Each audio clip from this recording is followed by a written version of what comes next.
Una sa Lakers, may mga lumabas na report talaga na hindi ganun kakumbinsido ang front office dito kay Ayton bilang long-term solution center sa posisyon ngayon dahil nga ang daming issue na naglalabasan dyan mula sa injury concern, attitude at yung inconsistency na performance niya. Kaya nga sa mga report at balita sinasabi na minomonitor talaga game by game itong si Ayton ng Lakers organization para nga sa posibilidad na pagkuha ng ibang center o backup nito sa free agency o trade dahil sa ngayon nga raw hindi pa masasabi na si Ayton talaga ang magagamit nila para sa long term vision na makakasama ni Luka. Sa kabilang banda, si Reeves malinaw naman na nagbibigay nga raw talaga ng malaking suporta at papuri sa nagiging performance nitong si Ayton sa buong regular games nila na nangyari. Hindi naman isang clapback kung tawagin nga raw to dahil mas nakapokus nga lang raw yung mga to sa pagpapakita ng suporta at pagpapahalaga ngayon at tulong para lalo nga raw ma-integrate itong si Ayton sa sistema at rotationing nila na ginagamit ngayon. At ngayon, kitang-kita naman talaga si Ayton unti-unti nang nakakabalik nga raw sa kanyang peak mula sa mga double-double output sa opensa at depensa. Nakakapagbigay ngayon yan ng sobrang laking impact at kita naman natin yung nagiging magandang chemistry nito sa loob ng offensive scheme nila sa Lakers at sa mga core. Sinabi rin mismo ni Reeves na nakikita nga raw niya ang skills ni Ayton at ang potential niya sa pick and roll at pagprotekta ng rim at pagiging malaking parte ng scheme ng Lakers kahit may mga balita na may mga doubt talaga ang Lakers dito kay Ayton bilang long-term center solution na nag-highlight na kahit nga raw maganda ang laro at performance nitong si Ayton, may mga tanong sa kanyang defense at positional fit kahit sobrang ganda pa ng nagiging performance niya. Sa laro nila kontra sa Blazers, si Ayton nag-record ng 29 points, 10 rebounds at 3 blocks sa kawalan ni LeBron at Luka. Nakikita na sobrang effective pa rin yan kahit si Reeves lang ang kasama.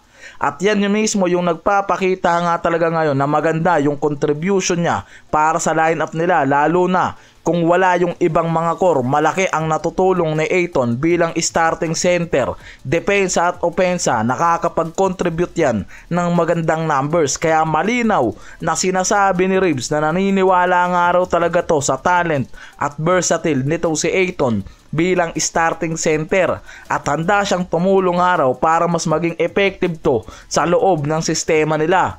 Ang Lakers ngayon nakakuha ng second night back-to-back win games nila kontra dito sa Pelicans at Bucks. Hindi katulad ng inaasahan dahil ang Bucks may Giannis kaya nakikitang mahihirapan nga raw talaga ang Lakers sa laban na to. Lalo na sila ang visiting team dyan. Pero kabaliktaran ang nangyari, nakuha ng Lakers ang panalo sa last game in road nila dito sa Bucks. Pareho ang Lakers at Bucks na nagsimula ng medyo mabagal na run dahil sa patig, sunod-sunod na laro ba naman mga pare ko. Pero ang Lakers side, nagsimula silang magtakbo ng run mula sa isang 3-point play kay Reeves at sunod-sunod na 3-point mula kay Luka yung nagbigay sa kanila dyan ng 13-8 na lead mula sa first half pa lang. Matapos yan, si Luka ang nanguna na nag-score ng 10 straight points para sa Lakers kaya lalong lumaki ang lead nila sa first half na to. Sa pagkakataon na yan, ang Lakers nakagawa ng 16 tuturan na nag-angat sa kanila ng 13 points lead sa 23-10 sa early game pa lang. Si Luka may solid na 41 points, 9 rebounds sa game na yan. Si Reeves may 25 points, 8 assists samantalang si Ayton may 20 points, 10 rebounds. May malaking contribution mula sa loob at sa depensa talaga. Sobrang nahirapan ang Bucks na pigilan ang Lakers sa home court mismo nila. Ang napansin ko talaga dito sa sistema ng Lakers at rotation sa oras na si Luka ang gumana, hindi na nga raw kailangan magpumilit si Reeves na mag-control ng opensa.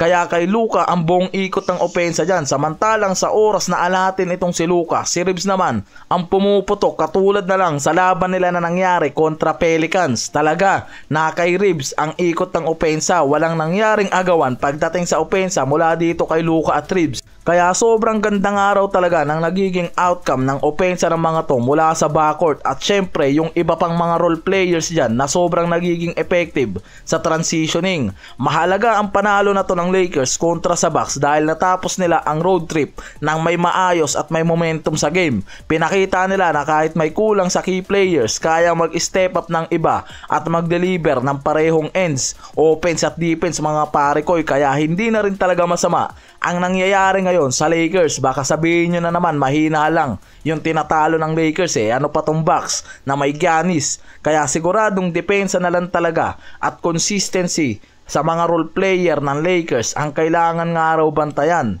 Ang Utah Jazz ang susunod nilang makakalaban. Home court na ng Lakers, visiting team dyan ang Jazz, kaya pwedeng makuha ng Lakers ang 3 straight win nila ngayon sa Western. Pwera usog mga pare ko, bukas na yan, abangan na lang natin.